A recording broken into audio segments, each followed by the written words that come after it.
पिछले 9 साल से चल रही है। 30 साल के बाद पहली दफा एक पार्टी को पूर्ण बहुमत मिला है, 14 में भी और 2019 में भी। तो मोदी जी ने 9 साल में बहुत कुछ किया है। एक मिनट जरा, दरवाजा बंद कर लो, 1 मिनट। दरवाजा नहीं, ये दरवाजा बंद कर लो। कोई बाहर से नहीं आएगा और कोई कुर्सी नहीं होगा, खड़ा रहेगा, आवाज नहीं होना है। शुरू करें। मोदी जी के नेतृत्व में एनडीए की सरकार पिछले 9 साल से देश में काम कर रही है।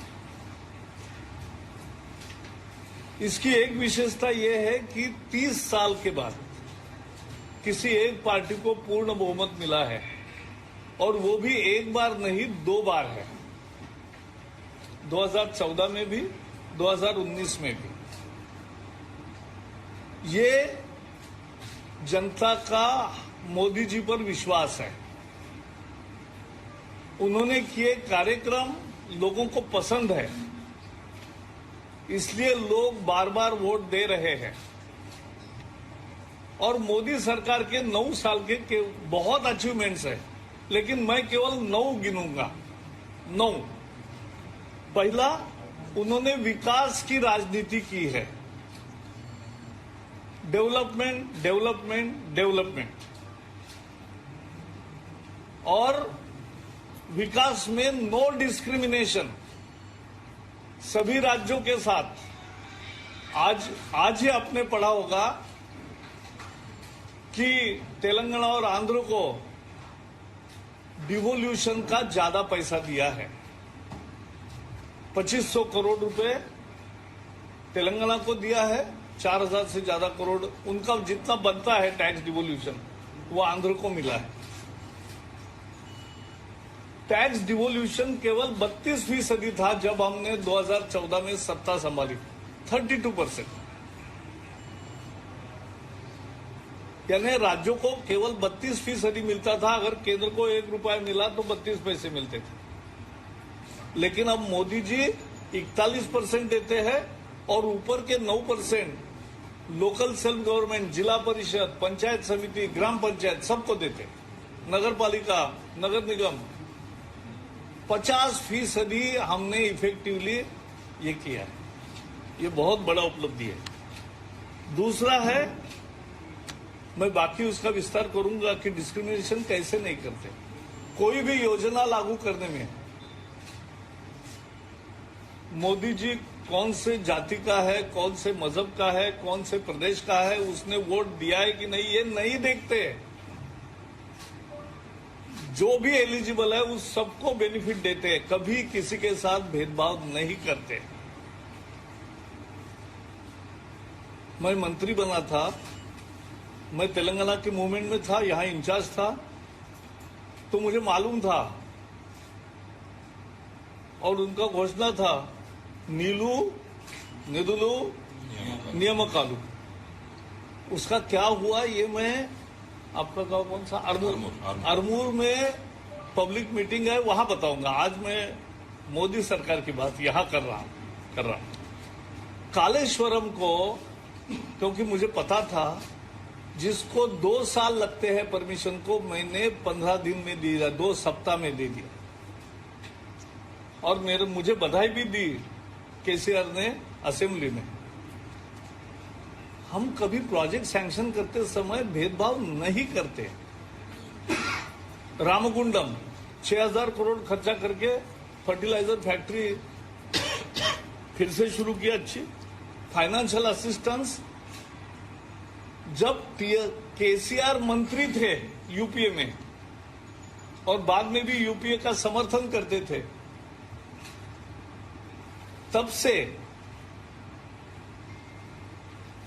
तब जितना सहायता केंद्र से मिला उससे 3 गुना ज्यादा सहायता मोदी सरकार ने दी है, क्योंकि वो किसी के साथ भेदभाव नहीं करते।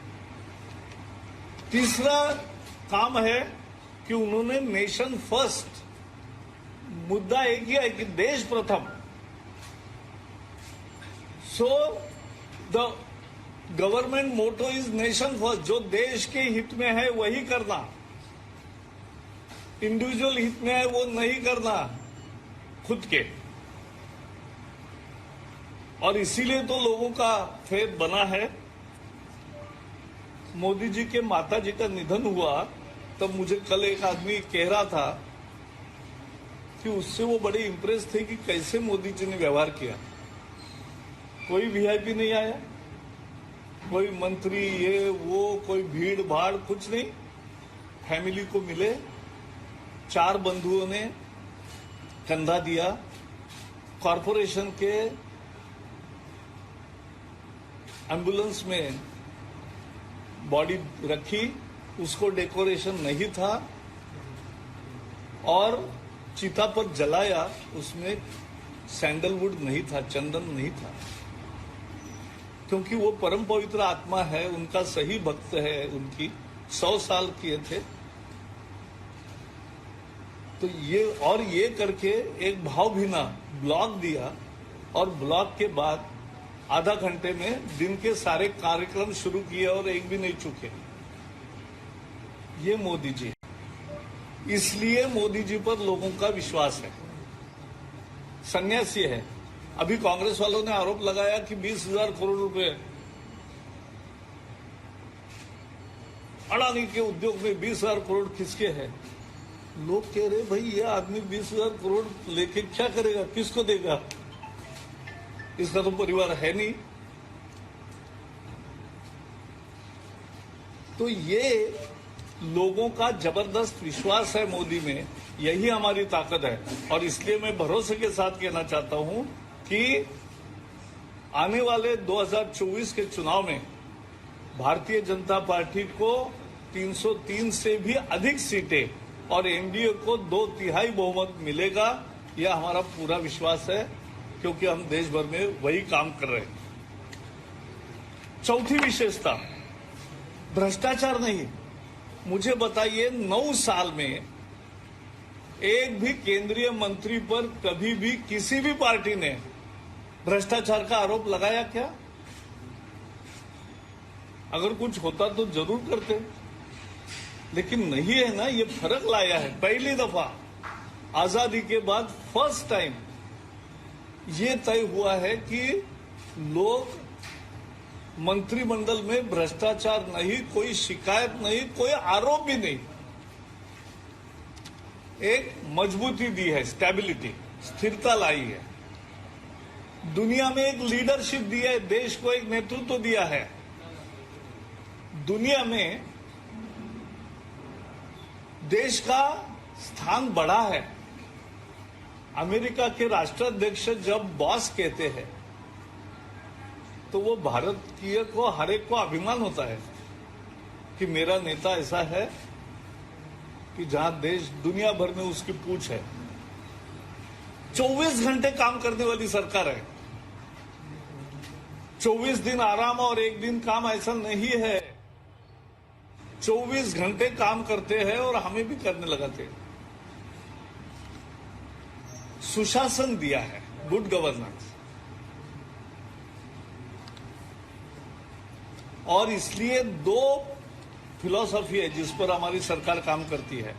सबका साथ, सबका विकास, सबका विश्वास, सबका प्रयास। और दूसरा तत्व है अंत्योदय, यानी जो भी दलित, पीड़ित, शोषित, वंचित, schedule caste, schedule tribe, OBC और बाकी जो भी है जिनको मदद की जरूरत है, उसके लिए सरकार समर्पित है। उसको पहले न्याय, ये मोदी सरकार की पहचान है। मैं जस्ट 1 मिनट में फिर से गिनाऊंगा। मोदी सरकार के 9 साल के 9 बड़ी उपलब्धि। 1, विकास की राजनीति की। 2, किसी के साथ भेदभाव नहीं किया। 3, देश को प्रथम माना। दूसरा, कोई इंडिविजुअल स्वार्थ या इंडिविजुअल कुछ नहीं, देश ही देश। 4, करप्शन नहीं, 9 साल में एक भी आरोप नहीं लगा। पांचवा, एक स्थिरता लाई भारतीय राजनीति में और एक नेतृत्व दिया। 24 घंटे काम करने वाली सरकार है, सुशासन दे रही है। दुनिया में भारत का स्टेचर बढ़ा है। और आंध्र तेलंगाना के बहुत लोग विदेश में जाते हैं, उनको पूछो, उनकी कॉलर टाइट है। मैं तो विदेशों में वहां बतकम्मा और फंक्शंस में अनेक बार गया हूं, और वहां भी जब तेलंगाना का आंदोलन चला था तो 2 अलग बतकम्मा होते थे। तो ये भी मैंने सब देखा है। तो सबका साथ, सबका विकास, सबका विश्वास, सबका प्रयास और अंत्योदय, इस फिलॉसफी पर चलने वाली सरकार है। इसलिए लोग पसंद कर रहे हैं। और आने वाले 2024 में जबरदस्त सपोर्ट लोगों का बढ़ेगा। पहले से भी हमें ज्यादा सीटें मिलेगी और एनडीए को 2/3 बहुमत मिलेगा, यह हमें पूरा विश्वास है। और हम 5 साल और देश को अच्छा सुशासन देके विकसित देश में बदलेंगे। ये है। ये ताली नहीं, ये कोई सभा थोड़ी है।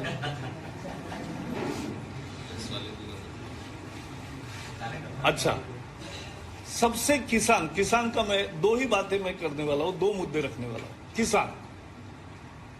किसान की 40 साल से जो लड़ाई थी वो लाभकारी मूल्य के लिए थी, रेम्यूनरेटिव प्राइसेस। किसान गरीब इसलिए होता गया कि उसको उसके उपज की कीमत अच्छी नहीं मिल रही थी,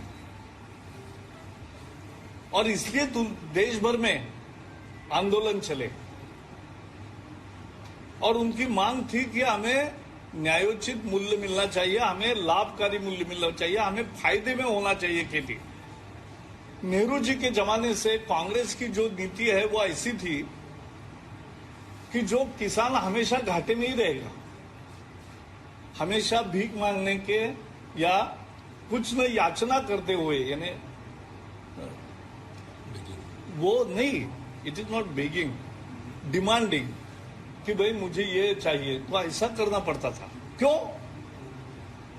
क्योंकि ये किसान को इस रूप में कांग्रेस ने लाया। अब मुद्दा था कि ये लाभकारी मूल्य तय कैसे होगा। तो अटल जी ने स्वामीनाथन कमीशन, सबसे लेट आते हो रहे 2 देश भर में जाने वाले, कैसे करें?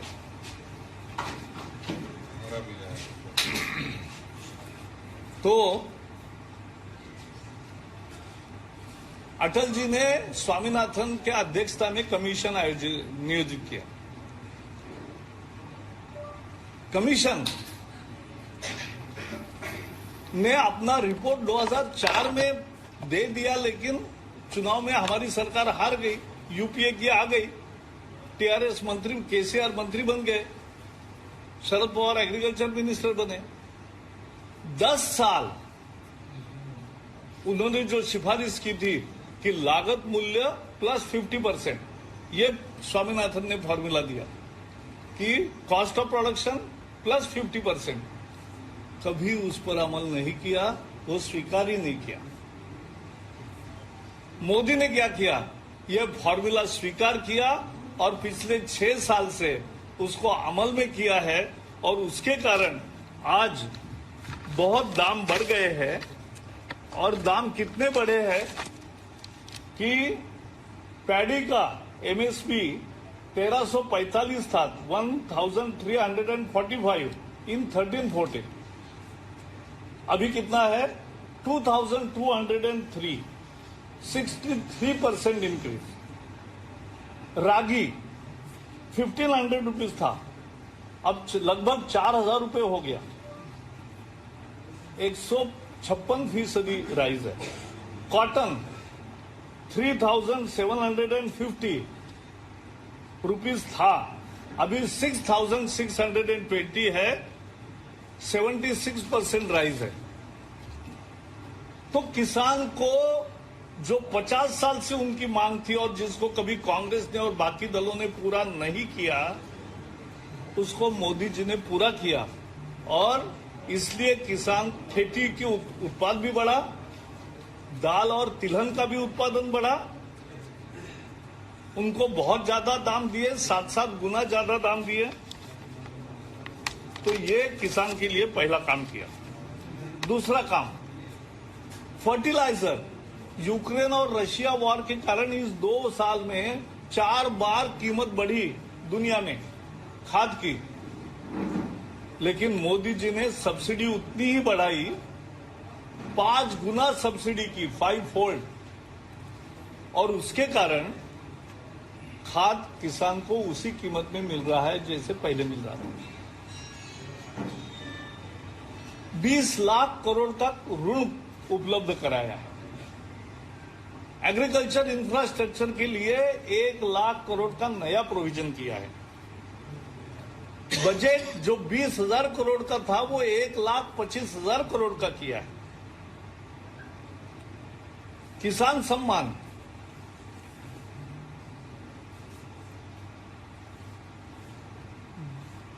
देश के 11 करोड़ किसानों को हर एक को 26,000 रुपए दिए है मोदी जी ने 13 इंस्टॉलमेंट में।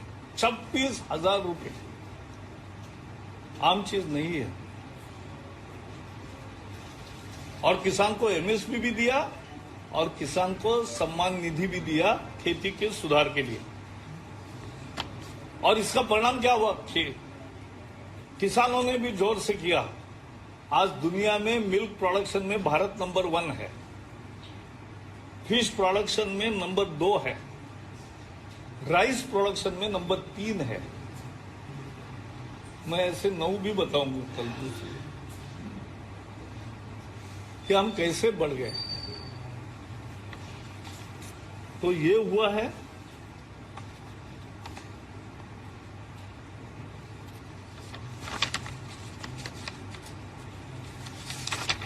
गरीब के लिए, गरीब को केवल फ्री नहीं दिया, उसको एम्पावर किया, उसकी जो जरूरत थी।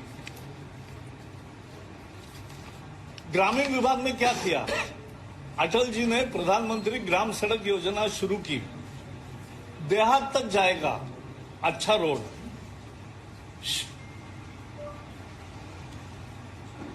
ये 12 पहले जो रोड बनते थे जिला परिषद के, वो हर साल रिपेयर करने पड़ते थे। रोड बनते थे, अप्रैल में जून में उखड़ जाते। अब मोदी जी, अटल जी ने जो शुरू किया प्रधानमंत्री ग्राम सड़क योजना, वेंकैया जी मंत्री थे, ऐसे रोड बने क्योंकि उसमें एक ही बदलाव हमने किया कि कॉन्ट्रैक्टर, हम क्या होता है टेंडर में डालते हैं कि ये बिटुमेन चाहिए, ये चाहिए, वो चाहिए, ऐसा करो। हमने एक ही कंडीशन डाली कि 5 साल वही कॉन्ट्रैक्टर मेंटेन करेगा। तो उसको अच्छा ही करना पड़ता, अगर अच्छा नहीं किया तो वो घाटे में जाएगा। तो क्वालिटी सुधर गई। और ये ग्राम सड़क योजना अभी तो छोटे छोटे बस्तियों तक भी गई। 90% छोटी बस्तियों तक मोदी जी ने ये पहुंचाया है। पीछे जरा कोई बोलेगा नहीं।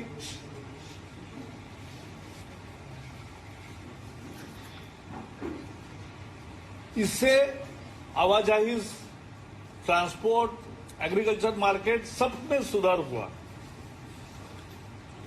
2 लाख देहातों में ऑप्टिकल फाइबर पहुंचा। चिदम्बरम पूछते थे कि कैसे देहात में डिजिटल होगा, लोगों को आता नहीं, नेटवर्क मिलता नहीं। अब जाओ, एक एक गांव में नेटवर्क भी है और नेटवर्क के साथ साथ कॉमन सर्विस सेंटर वो भी है। क्या इधर बोलते कॉमन सर्विस सेंटर को? ई सेवा। तो वो है सब जगह। 8 लाख से ज्यादा हो गए देश में। बैंक मित्र आए, घर में जाकर पैसे दे रहे हैं, पोस्टमैन और बैंक मित्र। और आपको पता नहीं होगा, दुनिया दंग रह गई है कि डाउनलोड इतना डाटा चीप है कि डाउनलोड ज्यादा कर रहे लोग, और सबसे ज्यादा रूरल एरिया में ज्यादा हो रहा है।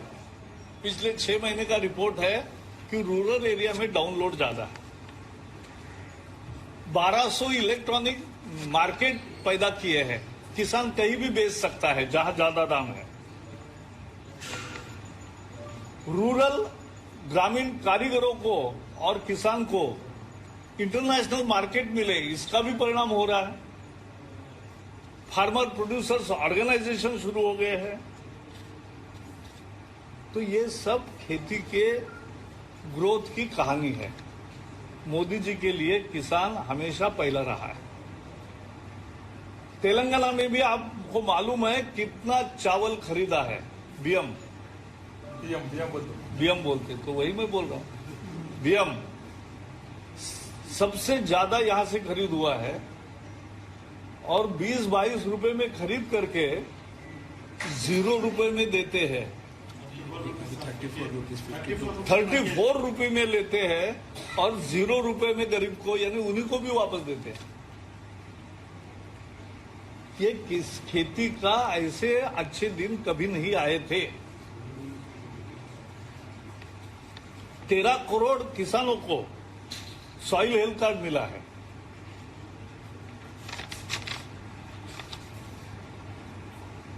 फिर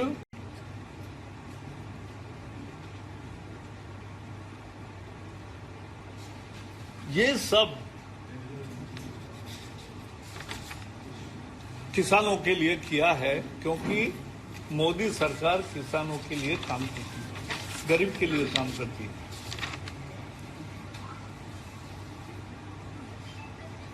तेलंगाना में 52 लाख लोगों को मुद्रा लोन मिला है। 1 करोड़ लोगों का जनधन अकाउंट खुला है। 30 लाख लोगों को किसान सम्मान के 26 हजार रुपए आते हैं। लगभग 1.5 करोड़ लोगों को, 1.5 करोड़ से ज्यादा 2 करोड़ लोगों को मोदी बीएम मिलता है, केसीआर बीएम नहीं। तो ये मोदी सरकार की कमाल है। यही मुझे आज बताना था आपको। इस विषय पे कुछ पूछना है तो पूछिए। आपको जो सवाल पूछने हैं, मुझे मालूम है कि आपको क्या पूछना है, उसका जवाब मैं आरमूर में 12 बजे कार्यक्रम है, वहां दूंगा। वहां पूरा पॉलिटिकल स्पीच करूंगा, सच्चाई बताऊंगा। लेकिन अभी सरकार का काम, इसमें कुछ आपको अगर पूछना है तो जरूर पूछिए। Most welcome. तेलंगाना स्कीम्स अगर बीजेपी रूलिंग है वो स्टेट में इम्प्लीमेंट नहीं कर रहे बोल के बीआरएस सरकार, वो मैं आरमूर में उसका उत्तर दूंगा। हाँ, अभी 1 घंटे बाद। अरे असेंबली चुनाव है, वही मैं, अरे 1 घंटे में 1 आवर, अभी तो चुनाव नहीं है 11 बजे। अरे वही, वहां भी सारा पब्लिक मीटिंग ही है, डोंट वरी। हाँ सर, आपकी बात किसान सरकार बोल के देश भर मिल रही है, ज्वाइनिंग्स हो रहे, कैसे देखते हैं उसको? वो कल मैं, इसलिए आपके पास कोई मोदी सरकार पर सवाल नहीं है, क्योंकि सवाल उठाने जैसा कुछ नहीं है। तो हम 1 मिनट, वो मैं ऐसा है, मैं मीडिया का एजेंडा पर नहीं चलता, मीडिया को मेरे एजेंडे पर चलाता हूं। तो आपके साथ हम चाय पियेंगे, और आरमूर में जरूर आइए, हमारे वाहन भी है आपके लिए। आप आइए, 12:15 बजे जो भी आपके मन में सवाल है वो पॉलिटिकल स्पीच वहां करूंगा। सर, आप कालेश्वर मार्ग की बात करें ना, कालेश्वरम का मैंने दिया, इसलिए मैंने वो बोल रहे जातीय होगा नहीं दे रहे बोल के, उसके बाद तो क्या नहीं दे रहे? अरे वही ना, वो सब वहां बोलूंगा ना। ये तो मैंने, आप समझे नहीं, मैंने कालेश्वरम का, क्योंकि मैं मंत्री था, मैं यहां आंदोलन में था और मैंने दिया, और केसीआर ने मेरा नाम लेकर अभिनंदन किया, इसलिए केवल उसका उल्लेख किया कि हम भेदभाव नहीं करते किसी के साथ। अब भेदभाव नहीं करते, इसके और उदाहरण